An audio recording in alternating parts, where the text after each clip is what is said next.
Around Dodge City and in the territory on West, there's just one way to handle the killers and the spoilers, and that's with a U.S. Marshal and the smell of Gunsmoke.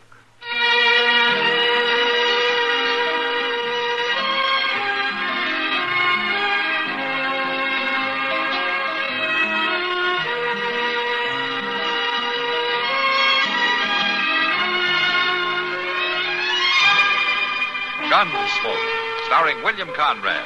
The story of the violence that moved west with young America. And the story of a man who moved with it. I'm that man. Matt Dillon, United States Marshal. The first man they look for and the last they want to meet. It's a chancy job, and it makes a man watchful. And a little lonely.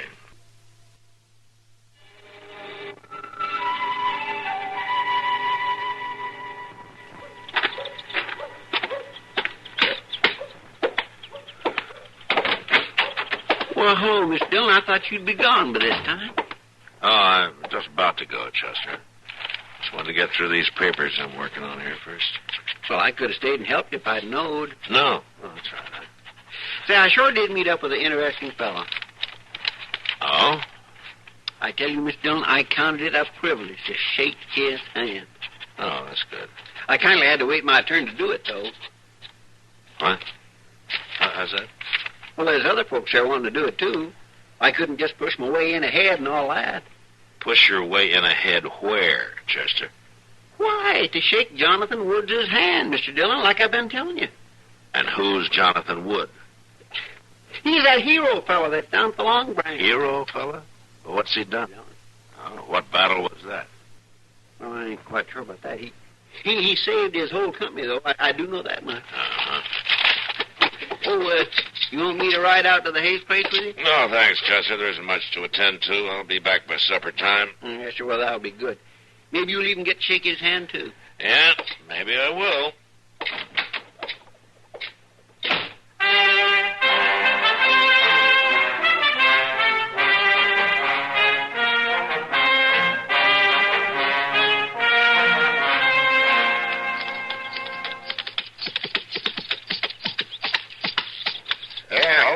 Marshal? Hello, Moss. Yeah, looks like you've been riding hard. Yeah, I have, kind of. Rub him down good, will you, Moss, and throw him some extra grain? Sure, Marshal. Oh, I say, that Jonathan Wood. Folks is sure proud to have him around town, ain't they, Marshal? How's that? Why, because he decided to settle near here. He's going to live here, is he? Sure, Marshal. It's all over town. Did you talk to him about it? No. Oh, well. Now, Marshal, you ought to do that. Yes, sir. It's just a privilege to meet a man like that. Yeah, so I've heard. Matt! Oh, Matt! Ah, here comes Doc Adams. Yeah. Hello, Doc. Oh, hello, Matt. Moss, wait up and I'll walk along with you. Take care of my rig, will you, Moss? Sure thing, Doc. Thank you, Moss. So long, Moss. Goodbye, Marshal. Doc. You were coming along at a pretty good clip there, Doc. You must be hungry. Yeah, you have to be hungry to get the food down in this town.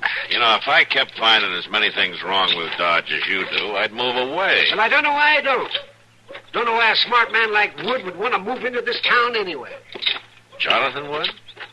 Oh, yeah? Why, do you know him? Sure been hearing a lot about him. Sounds like a bigger hero than Molly Pitcher. Yeah, well, I wouldn't laugh about him, Matt. Wood is a fine man. He saved the day at the Battle of the Hogback. No offense, Doc. Chester was raving so much about him, I thought maybe that he'd had the wool pulled over his eyes. No, not this time. He's impressed everybody in town. Yeah. Yeah, it wouldn't hurt you to look him up. I'm bound to run into him sooner or later. Come on, Doc. I'll buy you some supper, huh?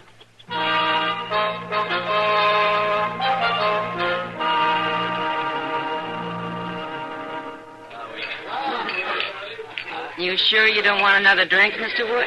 No, thanks, Miss Kitty. You know, if I'd accepted all the hospitality this town offered me, I wouldn't be able to move. Well, people in Dodge respect a brave man. Yeah, well, now there must be a lot of brave men in Dodge. Oh, yeah, but... Oh, Matt? Matt? Hello, Kitty. Matt, this is Jonathan Wood. Marshal Dillon. Wood, I'm glad to meet you, Marshal. Sit down, Matt. Thank you, Kitty.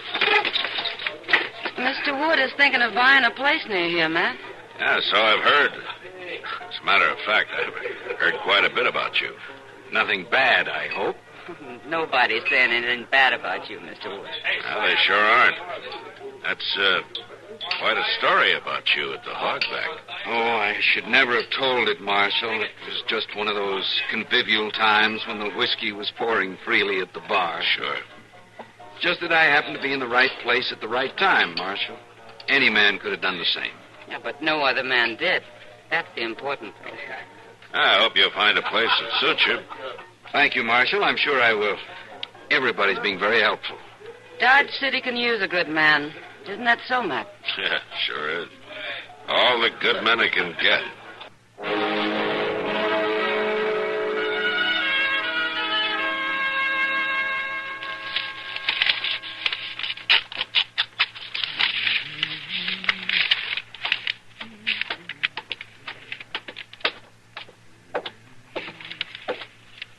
Good morning, Mr. Dobie. Well, Mr. Wood, good morning. I certainly hope you slept well. Oh, just fine. You keep a very nice place here. Oh, I try, sir. I certainly try. I'll be out for a little while. Anything I can do for you while you're gone, sir? Well, thanks, Mr. Dobie. Everything's fine. Just fine.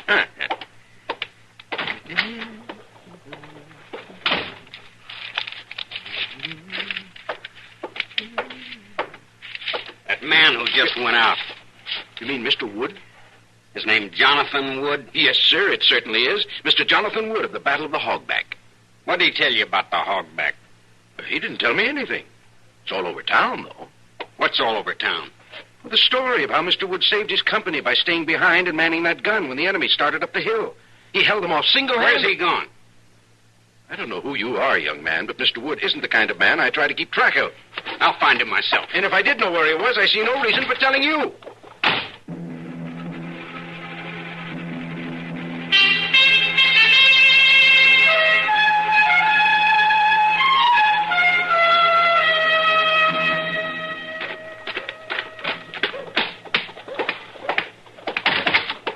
You the marshal?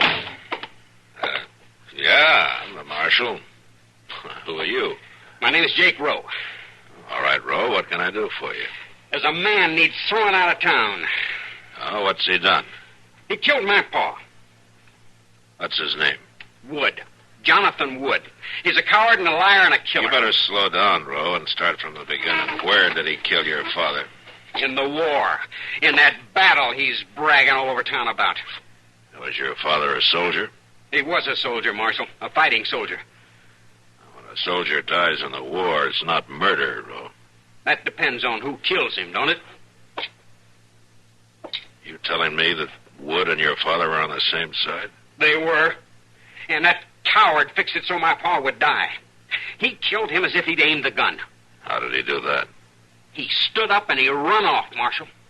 He and my pa were holding him off, covering a retreat, like he tells the story. Only he couldn't stand it no more. He broke away, howling for the shooting to stop. It led him right to my pa. They killed him like he was a rabbit in a snare. Did the company get away? Well, they got away all right. But it wasn't this Woods doing. It was my pa's. Uh-huh. And it ain't right that he's bellying around telling the story, Marshal. Maybe not, but telling the story isn't breaking the law, Roe. He ain't fit to have around, Marshal. That may be, but he hasn't done anything to make me throw him out yet. You mean you ain't gonna do nothing? There's nothing I can do. All right, then, Marshal, I'll have to do it. If your story is true, I don't blame you.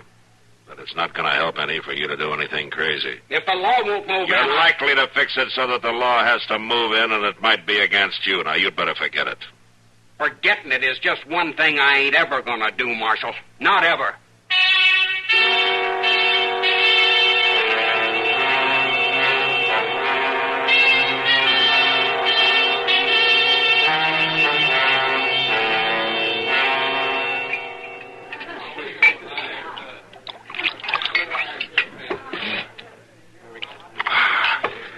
Yeah, I was always wondering about one of them guns.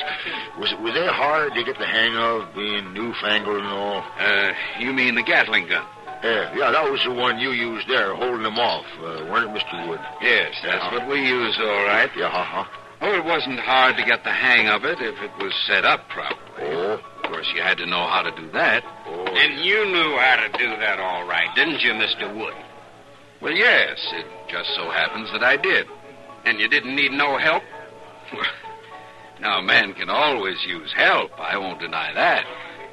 These fellas at the bar here, they all been buying you drinks? One or two have been kind enough to buy me a drink, that's true. Did you buy him a drink, mister? Well, sure I did, and proud to. Because of what he done at the Hogback, huh? Well, he was a mighty brave man that day. Then how'd you like to buy a drink for a man named Jed Rowe? Jed Rowe? Why should I buy a drink for him? I never heard of him. He's dead. Dead? What? Yeah, he's dead. But I'll tell you why you should buy a drink for him, mister. I'll tell everybody. Now, look, boy. Listen here, everybody. You want to hear about the hero of the Hogback? Yeah. This boy is much too young to know what he's talking about. My pa wasn't too young. That's right, everybody. Move in close. Now, y'all been listening to this fellow spin a yarn, ain't you? Yeah. Well, he can tell a better one. He doesn't know what he's talking about. But you do, Mr. Wood. You can tell a lot better yarn than you've been telling. And everybody'd like to hear that, wouldn't you? Please go away and I'll talk to you later. I'm talking now. Now, here's how the story goes. There was someone else there with you at the Hogback, wasn't there, Mr. Wood? Wasn't there? Well, sure. Yes, there was. Someone else just sort of helping you with that newfangled gun. Yes, but And what was his name? Come on, speak it. Speak it out loud. His name was Rowe. Jed Rowe. You bet it was. Now, you just go on, Mr. Wood, and tell the story, and you tell it true. These people, they've all heard it. They've all heard how you were supposed to stay there and cover the retreat with that gun, huh? They've heard that. Have they heard that that's what Jed Rowe did? Stayed right there shooting as they come at him? Well, yes. And have they heard what you really did? How you stayed there with your head down till the enemy come close? Now, this is a ridiculous... And then you stood right up and you run, and you left Jed Rowe there to be shot down like a turkey at a shoot? Did you tell him that? It's wild talk. That's all this is, wild talk. Well, I ain't gonna talk no more. I'm telling you to get out of town, Mr. Wood. I'm telling you that if I see you around anywhere after today, you're gonna have to stand and fight me. I won't be talking. And running won't do you no good.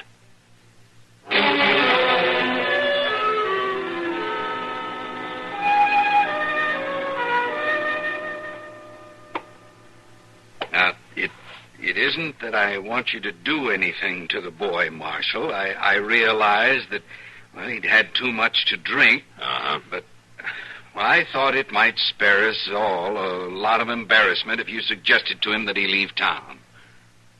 That's funny. How's that, Marshal? He was in here yesterday, and he wanted me to make you leave town. Now, I can understand how he's upset about the death of his father, Marshal Dillon. It seems to have become an obsession with him. Yeah. But I see no reason for me to have to put up with a scene every time we run into each other. So, will you talk to him, Marshal? I don't think talking's going to do any good. Now, surely, if you exerted the authority of your office... Listen to me, Wood. I'll tell you what I told him. He hasn't done anything to make me send him out of town yet. Well, he's as much as threatened my life. Then maybe you should be the one to leave. I'm sorry, Marshal Dillon, that you take the side of an irresponsible boy. I'm not taking anybody's side. Well, surely you don't believe his story. I don't know, Wood. Do you? Good day, Marshal.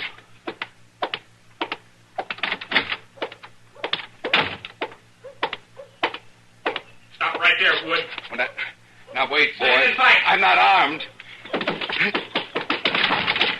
Marshal, he's after me, Marshal. Chester, stay with him.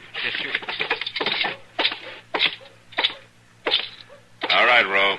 Put up your gun. He run for cover again. You saw him, Marshal. Yeah, I saw him. Now, why don't you go on about your business, Rowe?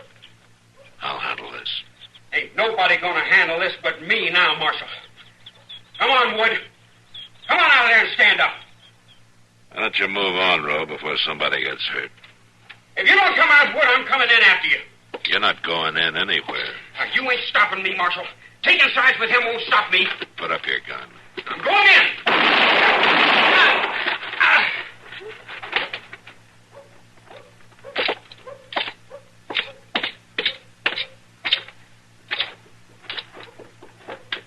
Mr. Dillon?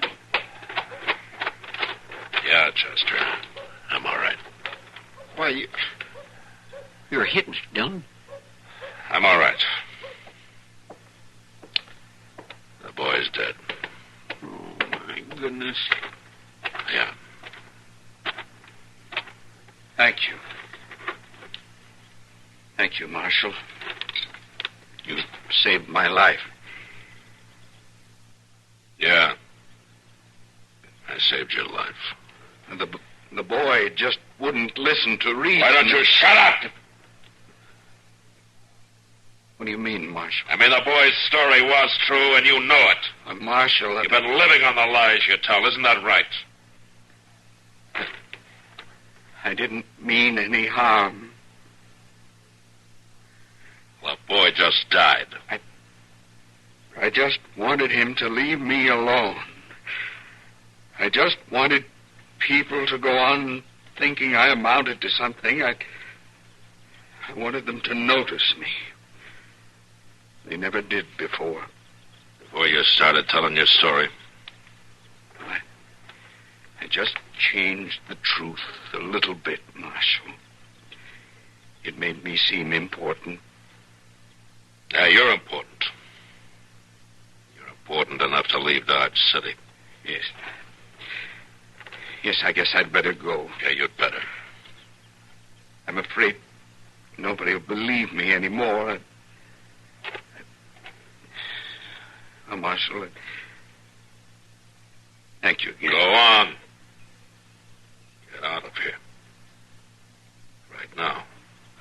Well, all right, Marshal. All right.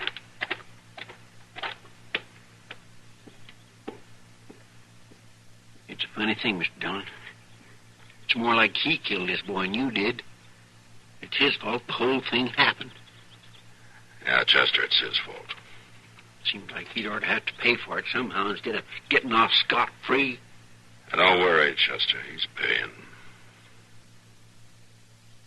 He'll be paying the rest of his life.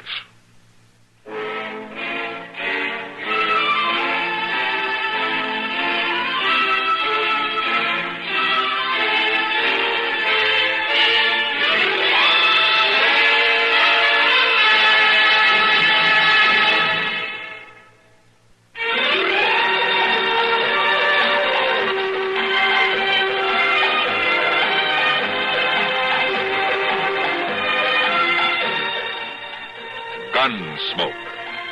Produced and directed at Hollywood by Norman Macdonald, stars William Conrad as Matt Dillon, U.S. Marshal. The story was specially written for Gunsmoke by Marion Clark, with editorial supervision by John Meston. Featured in the cast were Vic Perrin, Sam Edwards, Jack Moyles, and John Daner. Farley Bear is Chester, Howard McNear is Doc, and Georgia Ellis is Kitty.